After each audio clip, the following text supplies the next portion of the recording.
بسم اللہ الرحمن الرحیم۔ السلام علیکم دوستو، ایک مرتبہ کسی گاؤں میں ایک مسلمان کا انتقال ہو گیا اور اس کے گھر والوں یا رشتہ داروں کا کوئی پتہ نہیں تھا۔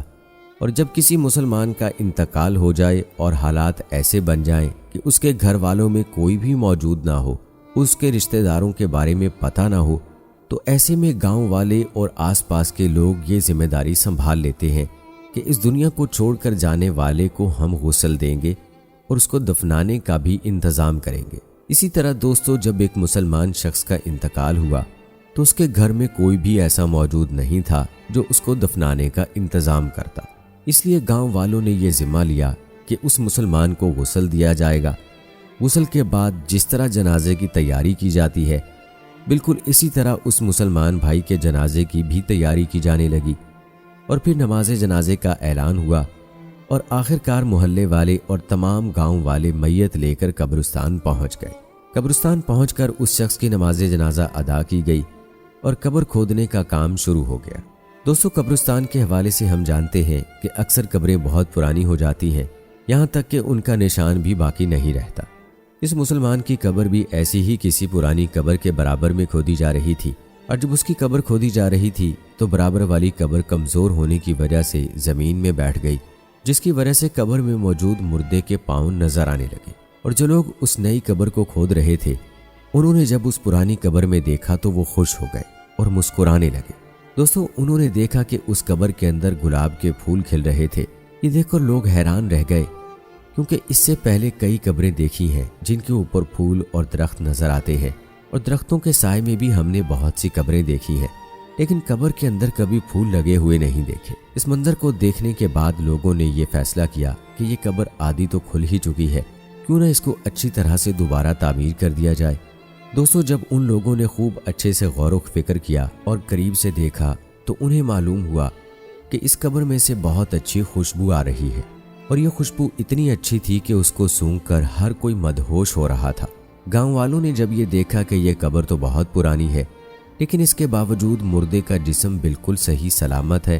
اور اس کے کفن کی چادر بھی ذرا برابر میلی نہیں ہوئی، تو یہ منظر دیکھ کر سب لوگ حیران رہ گئے، اور پھر سب کے دل میں یہ خواہش پیدا ہونے لگی کہ ہم اس شخص کے بارے میں معلومات حاصل کریں کہ آخر یہ کون آدمی ہے اور زندگی میں اس نے ایسے کون سے عمل کیے ہیں جس کا صلہ آج اس کو مرنے کے بعد اتنی پرانی قبر، یعنی اتنی عرصے بعد قبر میں مل رہا ہے، اور یہ ایسا کون سا کام کرتا تھا جس کی وجہ سے اس کی قبر سے اتنی اچھی خوشبو آ رہی ہے۔ چنانچہ سبھی نے یہ فیصلہ کیا کہ اس شخص کی تلاش ضرور کی جائے۔ دوستو، اس کے بعد قبر پر مٹی ڈال کر اسے دوبارہ زندہ کر دیا گیا، اور جو جنازہ لوگ اپنے ساتھ لائے تھے اس کو بھی دفن کر دیا گیا۔ پھر اس کے بعد لوگ آس پاس کے تمام گاؤں میں پھیل گئے اور اس قبر کے مردے کے گھر والوں کو تلاش کرنے لگے۔ آخرکار کئی روز کی سخت محنت اور بزرگوں کے مشورے کے بعد انہیں یہ معلوم ہو گیا کہ یہ شخص کون تھا۔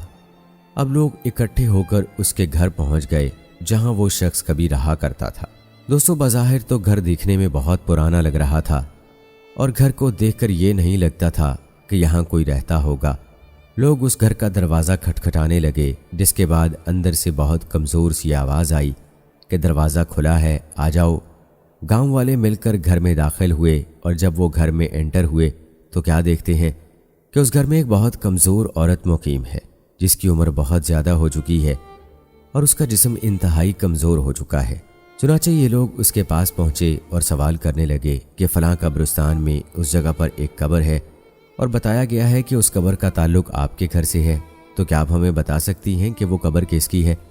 اور ہمیں یہ بھی بتائیں کہ ہم نے قبر میں ایک بہت عجیب منظر دیکھا ہے کہ اس قبر کے اندر سے خوشبو آ رہی تھی اور گلاب کے پھول قبر کے اندر کھلے ہوئے تھے،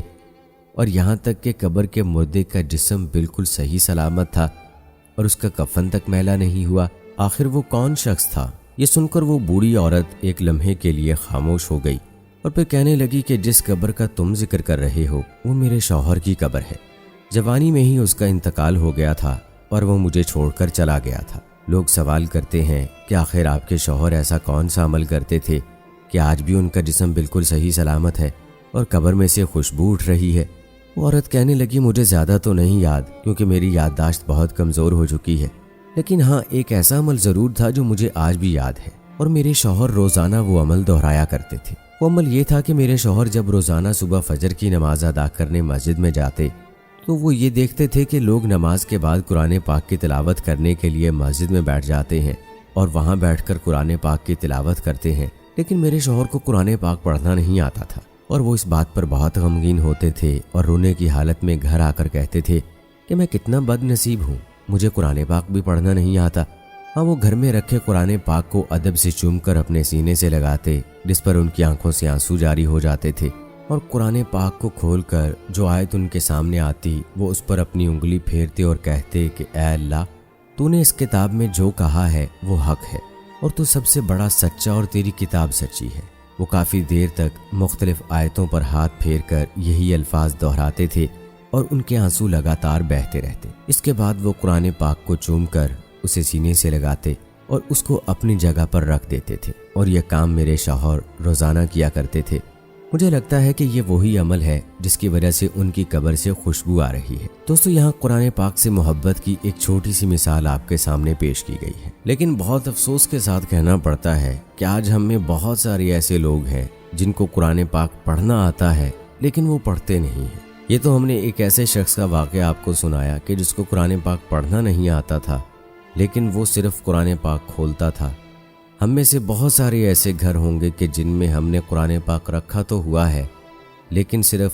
اس کو کبھی رمضان میں کھولا تو کھولا، ورنہ ہمیں کبھی اسے پڑھنے کی توفیق نہیں ہوتی، ہم اسے پڑھتے نہیں ہیں۔ ہماری مائیں بہنیں گھروں میں اس وقت جو موجود ہیں وہ کتنی نماز کی پابندی کرتی ہیں اور روزانہ کتنی قرآن پاک کی تلاوت کرتی ہیں۔ ہمیں اپنا احتساب کرنے کی ضرورت ہے۔ ہم میں سے کتنے ایسے لوگ ہیں جو نماز باجماعت ادا کرتے ہیں، کتنے ایسے لوگ ہیں جو فجر کی نماز باجماعت ادا کرتے ہیں اور نماز باجماعت ادا کرنے کے بعد قرآن پاک کی تلاوت کرتے ہیں، اور پھر ہم یہ کہتے ہیں کہ ہم مشکلات میں گھرے ہیں۔ مشکلات میں ہم کیوں نہ گھرے ہوں؟ ہم دین سے اتنا دور ہو چکے ہیں، ہم نے اپنے اصل مقصد کو بھلا دیا ہے، ہم دین سے دور ہو چکے ہیں۔ آج ہم پر جو مشکلیں ہیں، مصیبتیں ہیں، تکالیف ہیں، پریشانیاں ہیں، چاہے وہ روزی کی صورت میں ہو، وہ بیٹیوں کے رشتوں کے حوالے سے ہو، کسی بھی حوالے سے ہو، وہ دین کی دوری کی وجہ سے ہے۔ تو آئیے آج سے ہی عہد کیجئے کہ بجائے اپنی قسمت کو کوسنے کے ذرا اللہ سے لو لگا کے دیکھیں، اللہ سے رشتہ اپنا مضبوط کر کے دیکھیں،